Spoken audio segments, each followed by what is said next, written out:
Hello. Okay, so I did not get as much practice as I wanted in today.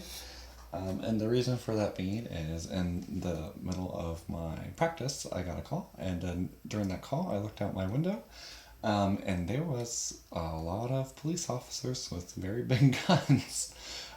So that kind of panicked me a little bit. So I didn't practice a lot today, but I still want to try to blog every day. So I'm just going to try to keep this short. Famous last words. I'm going to play that Etude if I can find where I put my Etude book, which is right behind it, as per usual. It's an Etude in A flat major, so only 4 flats: B flat, E flat, A flat, D flat, and of course accidentals. Unlikely to see double flats or double sharps. There's really not a lot of flats for that. Still possible. I don't think there's any in this piece. But yeah, I'm just gonna go through that. I'm gonna leave the tuner on. I think I'll set the metronome for it. Just let it ground me. Let it calm my nerves. That's a little fast. 1, 2, 3, 4, 5, 6. 1, 2, 3, 4, 5, 6. Bum bum bum bum bum bum bum bum bum bum bum bum. Okay, yeah, I like that. Let's see if I'm even in tune.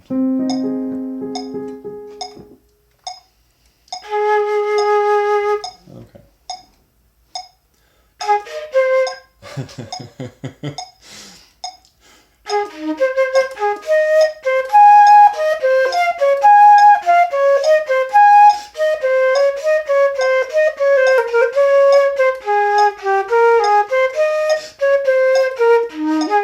Oh man, it's really bad. I'm really frazzled. I'm gonna try it again now. I'm just gonna keep going.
Okay, so I'm not really convinced I did much of that rhythm right. It's interesting when something out of routine kind of happens that kind of frazzles you emotionally, regardless of what it is. It's interesting how much it affects your ability to count and to focus and to stay on track with things that you're usually able to do. I had sight read this before I had all that excitement happen, and now I actually feel it's much worse. So it's just interesting how your things you wouldn't think would affect your playing absolutely do affect your playing. So it just kind of is what it is. And certainly nothing to beat yourself up about. Maybe I'll try it again tomorrow. Maybe I'll actually practice this one a little bit. Or maybe not. It's certainly not a huge deal. So let's move on to the Nocturne. I'm feeling really good at it. I'm going to play through without the accompaniment because I'm tired of people claiming that I sound like a recording, which is a compliment to me, I feel, and an insult to the recording they're claiming they have the copyright over. I mean, if they're putting an ad on that, even though it's not their recording, it's just me playing, they can still actually make money off that. So I'm not going to play with the accompaniment because that's, for whatever reason, just triggering a copyright claim. So yeah, but I will leave the tune on, so let's see if I can tune that first A flat. And a high F.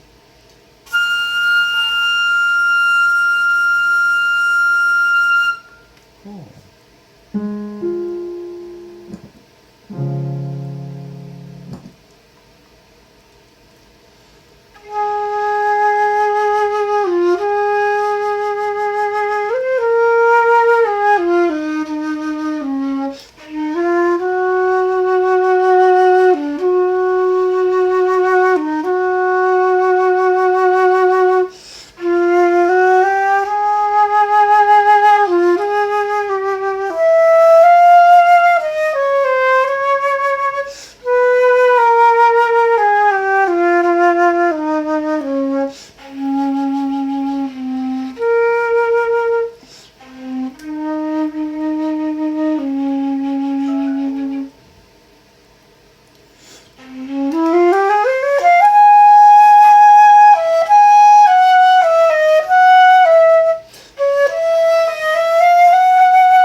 The end of that to me looked like the tuner was sharp. I actually closed my eyes and just tried to focus on holding still. And certainly if it was a live performance, I would never have a tuner sitting on my stand during a live performance because it would be so damaging to the mentality. And what's interesting too is even though I do trust this tuner, if I play upper keys on the piano, sometimes the tuner doesn't pick it up accurately. So I'm playing an F. Let's see if it'll... It's not even picking up anything.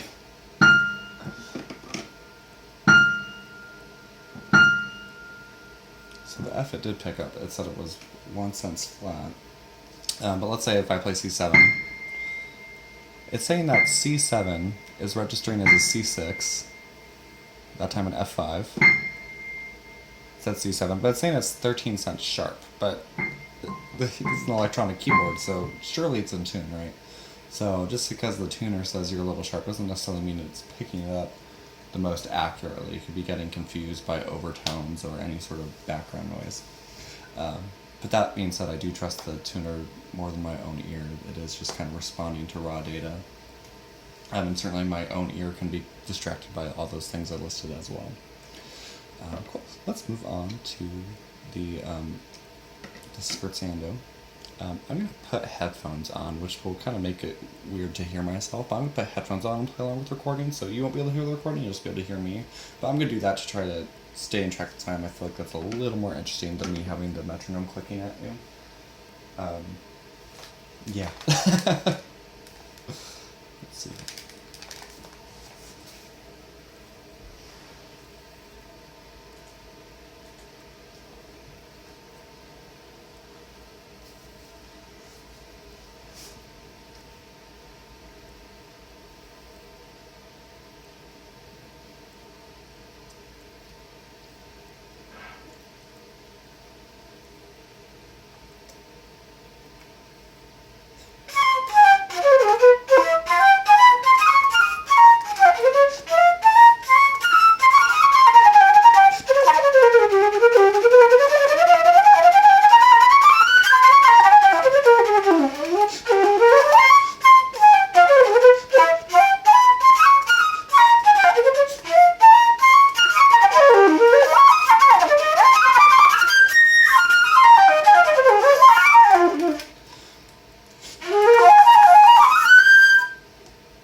Oh, that was really in tune. Or at least it was green. Maybe it's the wrong note. But that looked really in tune with it too.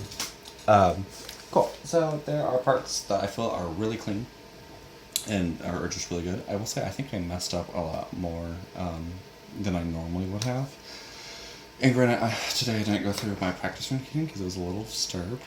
So, it just kind of goes to show even stuff you've practiced, if something kind of jarring happens to you, it can certainly affect the way you play. So that's always something to keep in mind, when planning performances and, getting to that performance mindset and such. But I feel like these blogs are super transparent, so, who cares about a misnote? So let's kind of look at some things. So here, just as per usual, needs to be cleaned up. But I feel like the reason it's messy is because about around here, I'm like, oh gosh, I really need to take some air, so I'll breathe somewhere in there. But there's really not time. And so then I kind of just panic coming back into it because I feel like I need to restart. I really struggle with these 6 tuplets, and every time I isolate them, I get them to be fine. So I think I just need to, in that isolation, start kind of expanding out as I isolate it to help work on that transition. I feel like if I were to play it now with the metronome, I could probably just do it just fine. Let's see, let's get 152 going.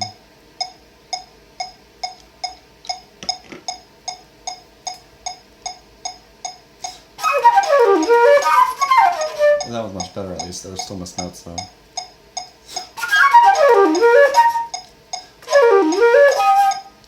Oh, what's going on? Did I break something? Well, let's hope not. Okay, no. Oh.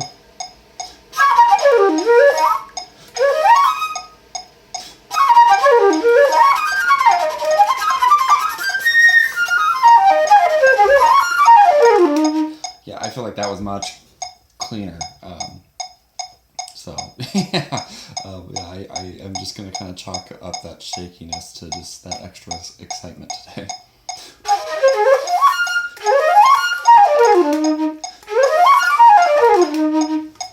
And certainly there are certain kind of guide tones I'm looking for. Usually they're downbeats, but I feel like if we get those to respond, then the run happens a lot smoother.